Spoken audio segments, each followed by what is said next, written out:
Inside, a small, fragile hut, standing on cracked, dry earth. The first man of humanity draws his final breaths. The night wind slips through the gaps, making the faint firelight tremble as it reveals a face worn down by more than 9 centuries of life. Around him, his children and grandchildren kneel close, holding one another's hands as if they could keep him here a moment longer.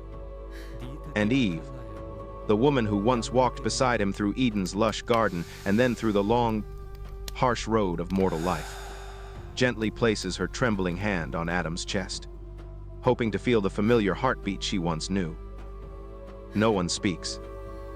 Only Adam's slow, heavy breathing fills the darkness, as though he wishes to leave behind one final message for all humankind.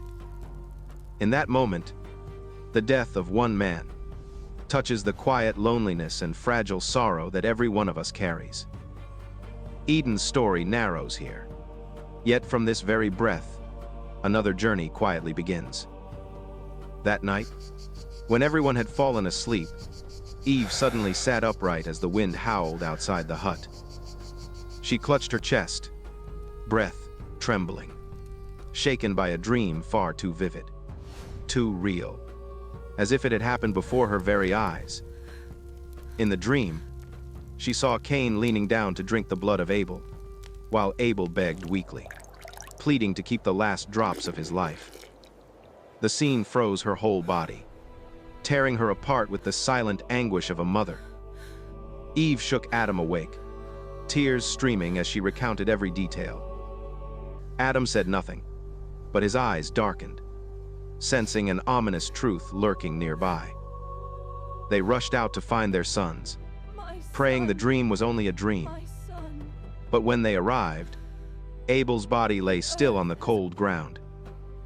In that moment, Eve's cry tore open the night, marking the first tragedy of humankind, where love and loss collided in heartbreaking silence.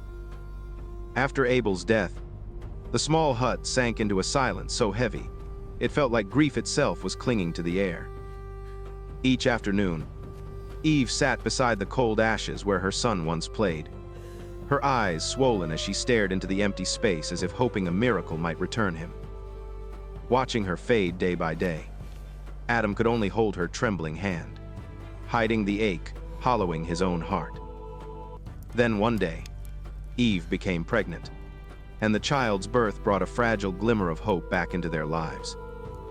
They named him Seth, a gift given in place of what had been stolen, a reminder that darkness never fully consumes the light. When Adam lifted the infant in his arms, he whispered that Seth would continue the brightness Abel had left behind. In that worn old hut, for the first time in many sorrowful months, the cry of a newborn rose like a warm breeze, softening the wounds of 2 people who had already lost too much. When Seth knelt beside the bed and softly asked why his father suffered so deeply, Adam closed his eyes, breathed a weary sigh, and revealed a truth he had carried all his life. He said that ever since leaving Eden, his body had borne 70 unseen wounds, 70 sorrows God had foretold as the price of their fall.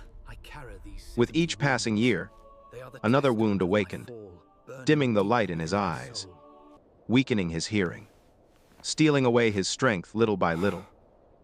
Adam confessed that it was not death he feared, but the helplessness of watching his body fail while his family still needed him. Hearing this, Seth lowered his head and held his father's trembling hand, while Eve stood silently beside them, her tears falling as if wishing she could take his pain onto herself. In that moment, the frailty of being human felt impossibly close, reminding us that each of us carries wounds time will never fully heal. When Seth heard his father speak of the 70 wounds slowly consuming his body, he could no longer stand still. He looked into Adam's fading eyes, at the thin hands that once guided his first steps, and a fierce resolve rose within him.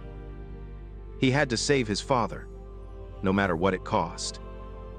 Seth begged to go to the gate of Eden, where the angels stood guard, to plead for a drop of the sacred oil of mercy. The oil said, to flow from the tree of life and soothe every ache of the human body. Adam knew that hope was as fragile as morning mist. Yet he still nodded. For sometimes a father only needs to know that his child has not given up on him. Eve went with Seth. She held his hand as they walked, each step heavy with worry, and with the quiet guilt she had carried through the years, believing her own mistake had placed all this suffering on Adam's shoulders. The path toward Eden was barren but strangely peaceful, as if the land itself understood their longing. Every footstep felt like a prayer. Every breath, a small plea that God might still be moved by the love of a family trying to mend what was broken. They did not know how heaven would answer, but still they walked. For sometimes, love is the only force strong enough to reach a door that once closed upon all humankind. On the way to Eden's gate, while dawn was still wrapped in pale mist, a sudden roar burst from the thicket ahead. Before Seth could react, a great beast lunged forward, its claws tearing the earth just inches from his feet. Eva rushed in front of her son, trembling yet fierce, shouting that no creature should dare attack the image of God. But what happened next made them both step back in shock. The beast halted.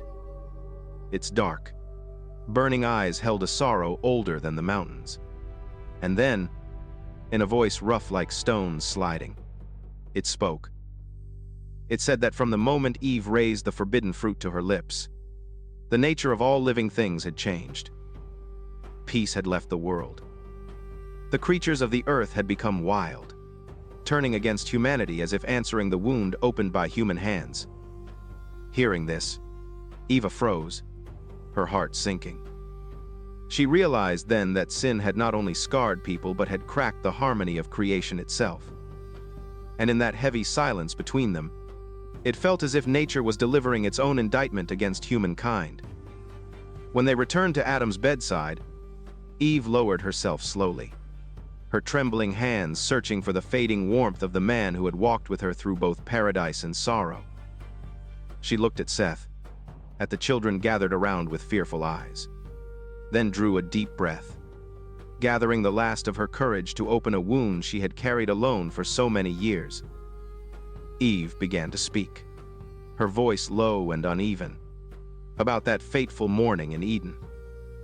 When the angels left, she heard a strange melody drifting from the garden wall, so gentle and pure, it softened her heart.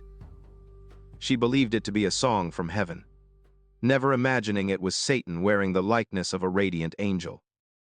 He approached her with sweet, soothing words that slipped into her curiosity, into her longing to understand, to be seen, to be cherished. He did not force her, only stirred the thought that perhaps God was withholding something precious. And then, Eve swore an oath, one reckless promise that changed the destiny of all humanity. As she spoke these words, her voice broke. She looked at Adam, eyes heavy with a grief that had lived inside her far too long. She confessed she had been deceived by tenderness that was false, by a desire to know more when she should have trusted the love of the one who created her. In that moment, no one blamed her. Seth held her hand, Eve bowed her head, and Adam used the last of his strength to gaze at her, not with anger, but with compassion. Because sometimes, sin does not come from malice, but from a heart too easily moved. Eva said that the moment her hand touched the forbidden fruit, a strange sensation swept through her, a mix of fear and an irresistible pull toward its uncanny beauty. The fruit was not just something sweet, but seemed to contain a whisper of desire, a longing to become more than what she was. When she took the first bite, the light that once clothed her faded instantly, leaving a raw nakedness that overwhelmed her. In that moment, she understood she had lost something far more precious than knowledge, something called peace, once belonging to Eden. When Eva brought the fruit to Adam, she spoke words she didn't realize had already been bent by temptation. Adam looked at the woman he loved, saw in her eyes both confusion and desperate hope, and he reached out to take it. Only when the taste slid down his throat did Adam understand that everything had changed. The first two humans stood before each other in a shame they had never known. And from that moment, his desire became the doorway to a long journey of suffering and growth that humanity would be destined to walk through. As Adam and Eve trembled in their newfound shame, the sky suddenly grew heavy, as if an unseen breath was pulling the whole world backward. Then, without warning, the trumpet of the archangel Michael resounded, a sound as mighty as thunder, yet as aching as a call meant to awaken the soul. That blast did not merely tear through the air, it pierced straight into the hearts of two lost humans, letting them know the hour of judgment had finally come. The trees of Eden shivered. Flowers burst open as though bowing before the presence of the Creator. Adam grasped Eva's hand tightly, his eyes filled with fear and regret, while Eva trembled uncontrollably, feeling as if every hidden fault within her was laid bare beneath divine light. When Michael proclaimed the summons of the Lord to the hosts of heaven, Adam knew there was no escape from truth. The first two humans, small and fragile in the vastness of creation, could only cling to each other in desperate uncertainty. That trumpet was not merely the announcement of God's arrival. It was the toll marking the end of innocence, the beginning of a long era of trials through which humanity would learn to rise, fall, and rise again. When Michael's trumpet finally faded, the sky seemed to peel open layer by layer, revealing a sight no human after them would ever witness with mortal eyes. Eva stood frozen as she saw Adam's spirit lifted by fiery beings, while the entire host of heaven bowed in prayer for him. Angels with radiant wings inclined their heads, their voices rising and falling like waves crashing against the walls of the sky, pleading earnestly for mercy for the first man who had stumbled. Eva watched in choking sorrow, feeling as though her own heart had been placed under the light of heaven, where every fault became painfully clear. She wondered how someone as small and fragile as herself could cause all of heaven to rise in prayer for Adam's salvation. Seth trembled beside his mother, witnessing the heavens open like a doorway into the endless depth of divine compassion. In that moment, Eva understood that forgiveness does not simply exist on its own. It is lifted up by the songs of the heavenly host, by the prayers of all creation, offered for a soul that had fallen and was now waiting to be gathered back into the embrace of the Creator. Beneath the open heavens, a six-winged angel received Adam's spirit and carried him to a radiant sea, whose waters were not made by human hands but seemed woven from pure light and divine purity. From afar, Eva watched with a tightening heart as Adam was immersed for the first time, as if fear itself was being washed away. The second immersion wrapped around him like the embrace of the Father above, dissolving the last remnants of regret. And at the third immersion, Adam's form began to shine, as though he had been restored to the original beauty God once breathed into him. Seth fell to his knees, tears mingling with gratitude, while Eva sobbed quietly, realizing that her husband's final moments had been touched by a gentleness only heaven could offer, something no human heart could ever give by itself. When the angels returned Adam's spirit to its resting place, the world seemed to fall silent, leaving behind an emptiness Eva had never known. For the first time on earth, a human would be buried, and it was God himself who instructed the angels how to lay Adam's body into the soft ground. Seth stood beside his mother, his hands trembling as he helped dig the first grave in human history. Eva knelt by her husband's still body, her fingers gently tracing the face that no longer breathed, whispering apologies she never had the chance to say. There were no trumpets, no rituals, only the evening wind and the broken sobs of mother and son sinking into the soil. When the first handful of earth fell onto Adam's body, the sound tore through Eva's heart, reminding her that death had now entered the world of humankind. No longer a distant idea, but a path every soul would one day walk. And in that sorrow, her love for Adam became more sacred than ever. After Adam was buried, Eva sat quietly beside the fresh mound of earth, her eyes swollen with grief, yet filled with a strange, gentle resolve. She knew her own time was nearing, and the only gift she had left to offer was a final prayer to God.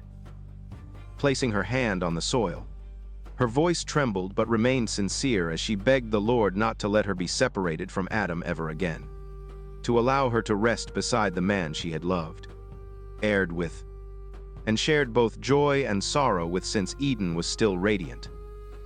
She confessed every mistake with a bare and honest heart, without excuses or fear, like a mother pleading for her child's forgiveness. As her prayer ended, a soft breeze brushed past, as if heaven itself had heard her plea. Eva closed her eyes, leaning gently against the earth, feeling the last warmth she imagined still lingered from Adam, and surrendered her soul to the heavenly realm, ending the journey of the first woman with a prayer woven entirely from love. As Eva closed her eyes for the last time, the sky seemed to brighten with a quiet breath, and God's voice echoed in the unseen realm, saying that today's sorrow was only the beginning of a greater promise.